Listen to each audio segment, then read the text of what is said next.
묵상 기도심으로 새벽 예배를 시작하겠습니다. 하나님 은혜와 사랑에 감사합니다. 우리에게 새날을 주시고 예배케 하신 은혜에 감사합니다. 오늘 이 하루도 주님 안에 거하는 하루, 온전히 주께만 영광 돌린 하루가 되도록 인도하여 주옵소서. 우리 인생의 모든 짐과 문제들은 주께서 담당해 주시고 오늘도 주의 자녀들에게 세상에 줄 수 없는 참된 평강과 안식을 허락하여 주옵소서. 주의 백성들 오가는 모든 발걸음마다 주께서 천군 천사 동원하셔서 보호하시고 함께하시며 하나님의 선한 손길이 우리와 함께함을 누리는 역사가 임하게 하여 주옵소서. 오늘 이 하루도 온전히 주께 부탁드리며 예수님의 이름을 의지하여 간절히 기도하옵나이다. 아멘. 찬송 288장 드리겠습니다. 예수를 나의 구주 삼고 성령과 피로써 거듭나니 이 세상에서 내 영혼이 하늘의 영광 누리도다. 이것이 나의 간증이요 이것이 나의 찬송일세. 나 사는 동안 끊임없이 구주를 찬송하리로다. 온전히 주께 맡긴 내 영 사랑의 음성을 듣는 중에 천사들 왕래하는 것과 하늘의 영광 보리로다. 이것이 나의 간증이요 이것이 나의 찬송일세. 나 사는 동안 끊임없이 구주를 찬송하리로다. 주 안에 기쁨 누림으로 마음의 풍랑이 잠잠하니 세상과 나는 간 곳 없고 구속한 주만 보이로다. 이것이 나의 간증이요 이것이 나의 찬송일세. 나 사는 동안 끊임없이 구주를 찬송하리로다.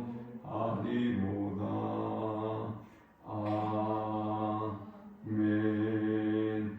오늘 이 시간에 주시는 살아계신 하나님의 말씀은 구약성경 욥기 9장 1절에서 10절의 말씀입니다. 욥이 대답하여 이르되 진실로 내가 이 일이 그럴 줄을 알거니와 인생이 어찌 하나님 앞에 의로우냐. 사람이 하나님께 변론하기를 좋아할지라도 첫마디에 한마디도 대답하지 못하리라. 그는 마음이 지혜로우시고 힘이 강하시니 그를 거슬러 스스로 완악하게 행하고도 형통할 자가 누구이랴.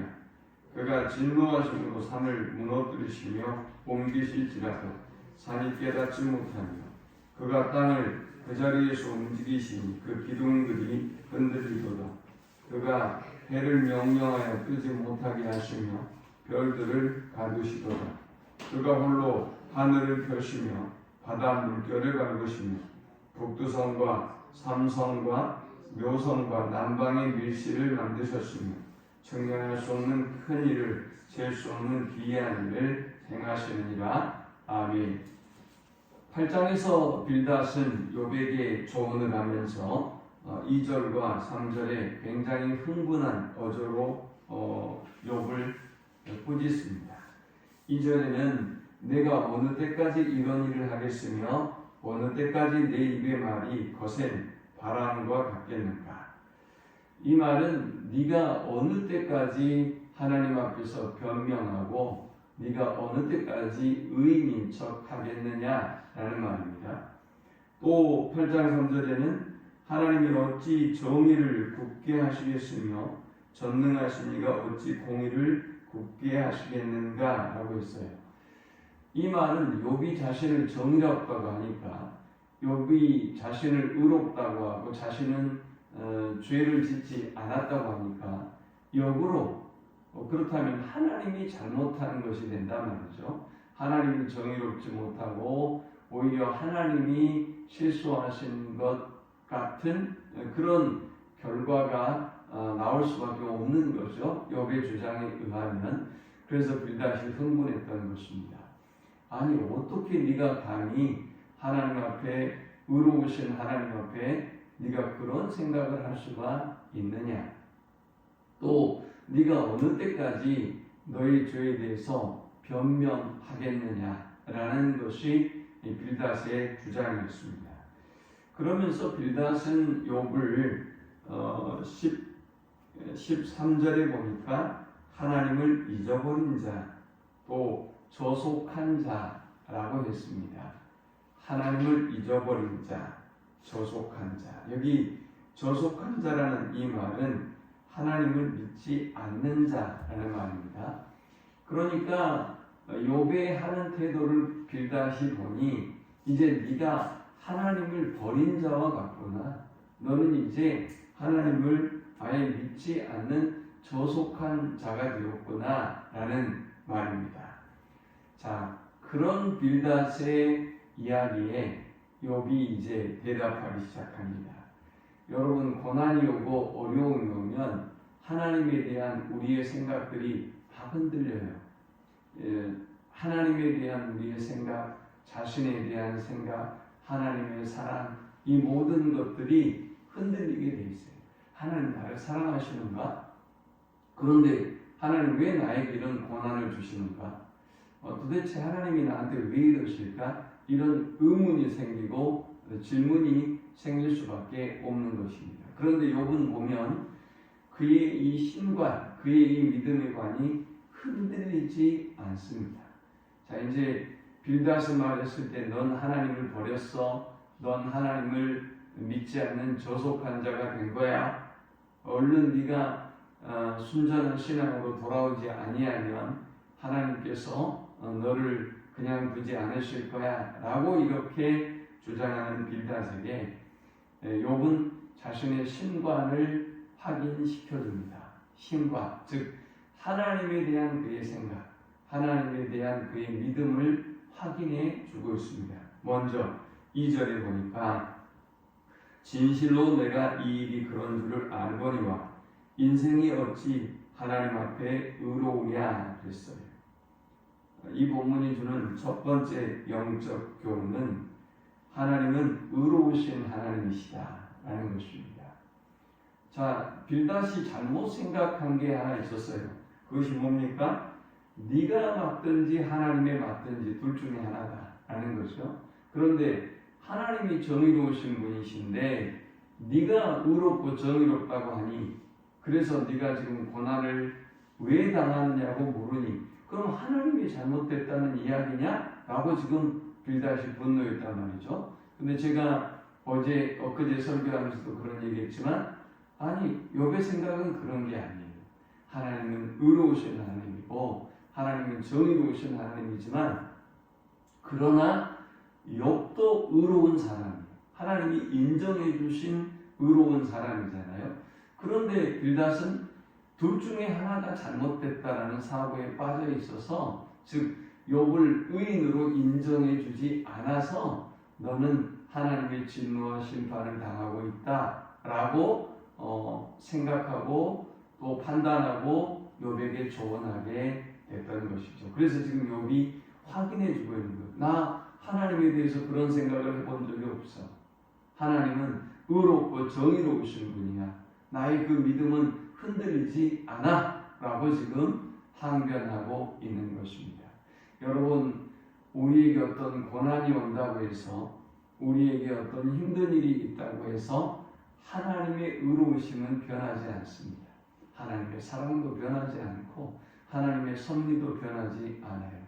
그러므로 오늘 우리를 향한 하나님의 그 의로우심은, 공의로우심은 결코 흔들리지 않는다는 것을 알고 하나님의 의를 확신하고 승리하는 우리 모두가 될 수 있기를 축원합니다. 두 번째, 우리는 이 본문을 통해서 하나님은 지혜와 능력이 무한하신 하나님이시다라는 교훈을 얻게 됩니다. 자, 욥이 생각하는 하나님은 어떤 하나님이냐? 지혜가 무한하신 하나님입니다. 능력이 무한하신 하나님입니다. 우리가 그 하나님의 지혜와 능력에 대해서 표현할 수도 없고 한거할 수도 없는 하나님이시다라고 말하고 있습니다. 3절에 보니까 사람이 하나님께 변론하기를 좋아할지라도 천마디에 한마디도 대답하지 못하리라. 인간이 아무리 지혜롭다고 해도 여기 변론하다라는 이 말은 송사하다라는 말이에요.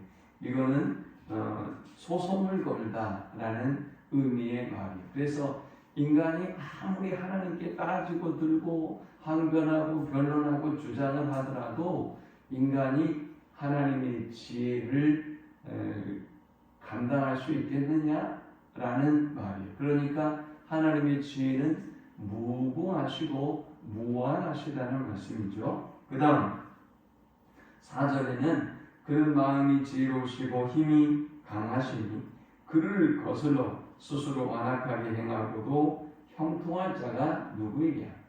하나님은 그 능력이 무한하신 하나님이다. 지혜와 능력이 무한하신 하나님인데 인간이 그 하나님에게 도전하고 그 하나님에게 항변한들 인간이 이 하나님을 이겨낼 수 있으며 또 인간이 그 하나님을 부인하고 항거하면 형통할 수가 있겠느냐라는 말입니다. 오늘 우리가 고난과 어려움을 당하면 하나님이 도대체 무슨 생각으로 왜 나에게 이렇게 하실 수 있어? 라고 우리가 항변할 수 있는데요. 여기 4절에 거슬러라는 말은 히브리어 원어의 의미에 보면 도전하다라는 의미예요. 우리에게 어려운 일이 생기고 고난이 생기면 더욱더 겸손하게 하나님 앞에 엎드리고 하나님의 은혜와 능력을 구해내는데 우리는 한 거예요. 도대체 하나님이 어떻게 이럴 수가 있어요? 라고 따지고 항거한다는 거죠. 그런데 욥은 그러지 않는다는 거예요. 자신은 하나님의 지혜와 그 능력의 무한함을 온전히 고백하고 그리고 부인하지 않는다는 거예요. 항거하지 않는다는 것입니다. 자, 그러면서 이제 5절부터 그가 진노하심으로 산을 무너뜨리시며 옮기실지라도 산이 깨닫지 못하니 그가 땅을 그 자리에서 움직이시니 그 기둥이 흔들리도다.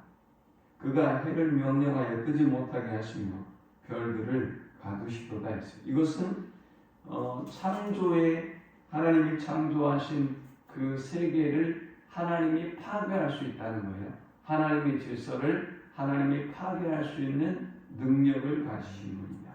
또 그러나 8절부터 보면 그가 홀로 하늘을 펴시며 바다 물결을 밟으시며 북두성과 삼성과 묘성과 남방의 밀실을 만드셨으니 측량할 수 없는 큰 일을 셀 수 없는 기이한 일을 행하십니다. 8절부터는 5절부터 7절까지는 하나님이 창조한 세상을 하나님의 질서로 파괴하실 수 있는 분이기도 하시고 또 8절부터 10절에는 하나님이 놀라운 능력으로 창조의 활동을 하나님이 창조한 세상을 붙잡으시고 세우시고 또 주장하시며 운행하실 수 있는 능력을 가지신 하나님이다라는 것을 욥이 확인하고 있어요. 그러니까 욥의 그 하나님에 대한 믿음, 그 전능하심과 지혜에 대한 믿음은 결코 흔들리지 않고 있다라는 것을 확인해 주고 있는 것입니다. 마지막 세 번째 우리가 이 본문을 통해 얻을 수 있는 영적 교훈은 하나님은 측량할 수 없는 일을 셀 수 없게 행하시는 하나님이시다라는 것입니다. 10절에 보니까 측량할 수 없는 큰 일을 셀 수 없는 기이한 일을 행하시느니라 했습니다. 우리 하나님은 그의 능력과 그의 행하시는 일들을 우리가 감히 헤아릴 수가 없다는 것이죠. 그런데 엘리바스나 빌닷과 같은 사람은 어때요? 흑백의 논리에 사로잡혀 있는 거죠. 하나님이 어떤 고난과 어려움을 주시는데 왜 이런 고난과 어려움을 주시는지 그들은 알지 못해요. 그러나 결과를 보면서 너에게 이런 고난과 어려움이 있으니 네가 죄인이고 네가 잘못됐으며 네가 회개해야 된다라고 하는 단순한 논리로 고통당하는 욥을 괴롭히고 있는 것이지요. 그러나 욥은 분명한 믿음이 있어요. 하나님은 의로우신 하나님이시다. 하나님의 지혜와 능력은 무한하시다. 나는 그 하나님의 지혜와 능력을 거스리지 않는다. 하나님의 지혜와 능력을 거스리면 형통할 수 있는 인생이 있겠느냐? 여전히 나는 동일하게 하나님의 지혜와 능력을 온전히 믿고 고백하고 있다. 또 하나님은 측량할 수 없는 놀라운 일들을 셀 수 없이 무한히 하실 수 있는 분이고 하시고 계신 하나님이다. 그러므로 오히려 우리가 하나님의 역사에 대해서 하나님의 능력에 대해서 헤아리려고 하다 죄를 짓지 말자. 그리고 지금 우리에게 일어나는 나에게 일어나는 이 모든 일들도 세상을 파괴하기도 하시고 세상의 질서를 회복하실 수도 있는 하나님이시기 때문에 그 셀 수 없는 일들을 셀 수 없게 하시는 하나님이 나의 삶, 나의 고난도 언제든지 해결하실 수 있는 하나님이다 라는 믿음을 가지고 있는 것입니다. 어떤 고난과 어려움이 오더라도 우리도 욥처럼 흔들리지 아니하는 온전한 믿음의 고백으로 승리하는, 그리고 하나님의 역사와 기적을 늘 헤아릴 수 없는 그 기적과 능력을 경험하는 우리 모두가 되실 수 있기를 축원합니다. 하나님 감사합니다. 귀한 말씀을 통해서 은혜 받고 깨닫습니다.